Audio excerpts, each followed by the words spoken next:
Hey guys, thought I'd just make a very quick video here about the top Android smartphones, or not just Android, but the top smartphones right now that have dual core. Dual core power, yes. We have some phones from Htc, we have some from Samsung, we have some from Motorola, we have some from LG that have come out, and we don't have any from like Apple yet. And I'm not going to compare it again to iPhone 4 because people are just going to hate. And the iPhone 4 is not like a dual core phone, so that would be kind of useless. So let's go ahead here and begin, and we have here some pictures, but not just pictures, a lot of information about the top phones right now. So here we have basically 8 phones, so I'm just going to start here at the top, and I'm just going to start with this video with saying that I'm not that into Motorola. I mean, I'm not getting impressed by Motorola, but they have some pretty cool specs here on their Atrix 4G and the Droid Bionic. Now, I haven't like made any videos about them. I'm not quite sure because apparently I have missed them, something like that. I haven't seen that much news about them and stuff like that. And yeah, so let's go ahead and start off here. On the top we have the Station 4G versus Samsung Galaxy S2, Motorola Atrix 4G, and LG's Optimus 2X and the G2x. It's basically the same phone, but the carrier changed the name to G2x because they like that even more, I think it was T-Mobile that changed the name to G2x. But basically, first I should start off with saying that the LG Optimus 2X, it was the first dual-core phone out here on the market. I think they announced like in December, just because they could have like this Guinness World Record in the first dual-core smartphone, and then someone's going to take the quad-core first, maybe even LG there as well. Okay, let's just start this video. So first of all, we have the Android version. So as we can see on the top, we have the Samsung Galaxy S2 and Station 4G running the latest 2.3. The two other phones here, Atrix 4G and Optimus 2X, probably going to get that update pretty soon. But still, they are in the top there. And then we have the skin, and obviously it's hard to compare the skin because, I mean, we all like different, we all like different things. So yeah, so I'm just going to skip that. I'm just going to skip the carrier, but then we have the display, and here's on the Galaxy S. Yeah, the Galaxy S phone is clearly the winner. It's our 4.3-inch screen, but it's Super AMOLED Plus, not just Super AMOLED, so that is amazing. It's also one of the biggest screens. Just the Atrix 4G and the Optimus 2X only have 4-inch, while these other two 4.3. Yeah, the resolution is something that Galaxy S2 is, a little lower than the other ones here, but still, pretty good. Dual core, here we also clearly see that Station 4G and the Galaxy S2, they are in the top. They are in the top. Then we have the RAM thingy, and here we can see that Station 4G is not that good. And same with the Optimus X, you can clearly see that LG, they stressed out this phone because only 512 megabytes. That's not that good. I mean, the iPhone 4 got 512 megabytes. I mean, they should beat that, I think. So if you want a phone with a lot of RAM, if you are planning to do a lot of multitasking, the Galaxy S2 or the Atrix 4G is the way to go. And then this one is very important as well, and that is storage. Something that's very interesting about what HTC here did with Sensation 4G is that it only got 1 GB internal memory. Now just think about that for a sec. So let's say you don't have a memory card. Let's say you install apps. Do you think 1 GB is enough for you?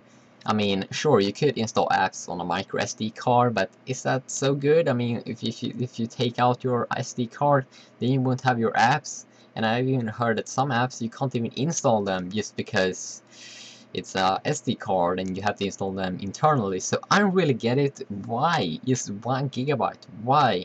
This could be one of the reasons why I'm going to go to buy let's say a Galaxy S2, because it comes with 16 or 32 GB of internal, also in micro SD slots, so that is sick. So why? Just why? I mean, 1 GB, it's sick. It's too. Yeah, it's not a lot. I hate them. I hate HTC just because they did that. I mean, even the Optimus 2X got 8 GB, and the Motorola also 16 GB. Same with the Galaxy S2. I don't get it.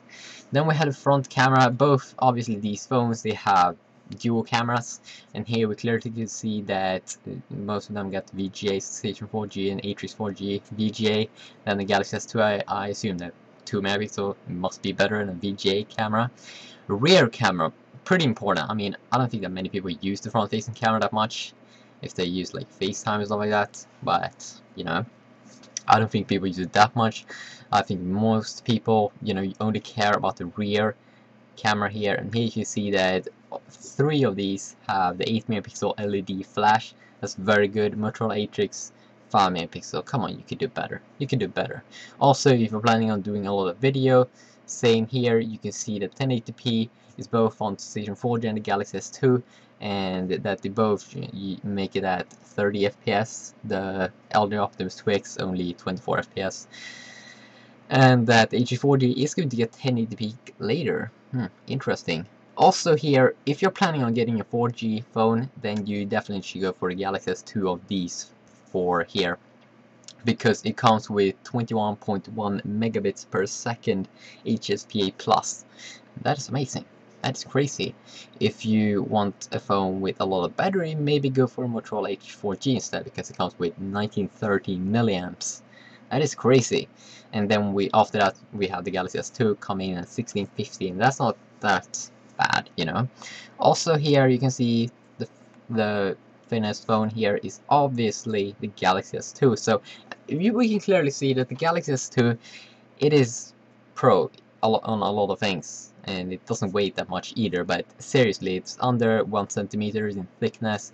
And you can see that everyone else have kind of like problems with that. You can see the Station 4G 11.3 millimeters.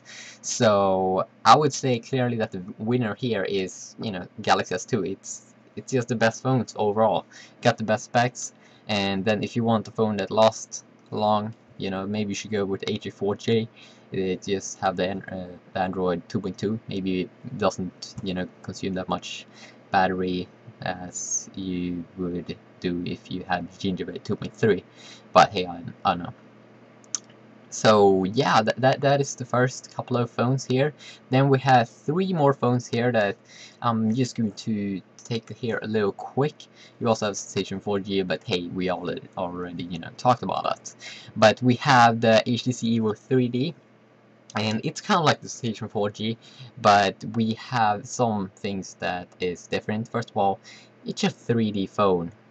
Could be kind of obvious, but yeah, it's a 3D phone. Also, what is so interesting about this HD with 3D is that it comes with 4 GB internal. Pretty good. So if you want to buy an HTC phone, if you want to buy the latest one with dual core, you should definitely go with the Evo 3D, because it comes with 4 GB internal. It's so much better, so much better. Then we also have the Motorola Droid Bionic. And let's see here, it's kind of the same as the first one, the first Motorola phone. I can't really see any like big things that is different. Yeah, they come kind of like the same things. Then we obviously have the LG Optimus 3D. It's also a 3D phone from LG, and it comes with some crappy specs here as well. 512 megabytes. Not that good. They should at least go with the 768 megabytes, I think. 8 gigabytes internal, yeah, pretty good, pretty good, pretty good. Also, something about this HTC Evo 3D phone that you should consider if you want to buy an HTC phone, not want to go for, like, let's say this is Station 4G, or if you aren't really sure which one of these that you want to go ahead and buy. Also remember, it got more RAM, 1 gigabyte instead of 768. But yeah, just a quick video about this. I mean, I think it's kind of interesting.